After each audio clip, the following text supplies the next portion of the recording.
হে সদাপ্রভু, তুমি আমার ঈশ্বর, আমি তোমার প্রতিষ্ঠা করিব, তোমার নামের প্রশংসা করিব, কেননা তুমি আশ্চর্য আশ্চর্য কার্য করিয়াছ।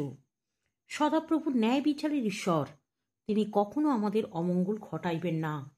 সদাপ্রভু আমাদের রাজা, তিনি আমাদিগকে পরিত্রাণ দিবেন। শাস্ত্রে লেখা আছে, তৃণ শুষ্ক হইয়া যায়, পুষ্প ম্লান হইয়া পড়ে, কিন্তু আমাদের ঈশ্বরের বাক্য চিরস্থায়ী এবং চিরকাল থাকিবে। অনাদি অনন্ত ঈশ্বর সদাপ্রভু পৃথিবীর সকলের সৃষ্টিকর্তা। তিনি ক্লান্ত হন না, শ্রান্ত হন না। তিনি ক্লান্ত ব্যক্তিকে শক্তি দেন ও শক্তিহীন লোকের বল বৃদ্ধি করেন। যারা সদাপ্রভুর অপেক্ষা করে তারা উত্তর উত্তর নূতন শক্তি পাইবে। তারা দৌড়াইলে শ্রান্ত হইবে না, গমন করিলে ক্লান্ত হইবে না। সদাপ্রভু বলছেন, আমি তোমার ঈশ্বর, আমি তোমার দক্ষিণ হস্ত ধরিয়া রাখিব, তাই ভয় করিও না, আমি তোমার সাহায্য করিব।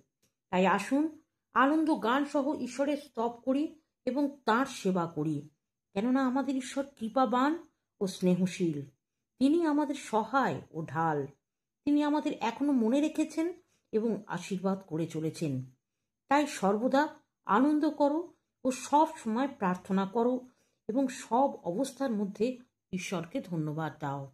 ধন্য তার নাম।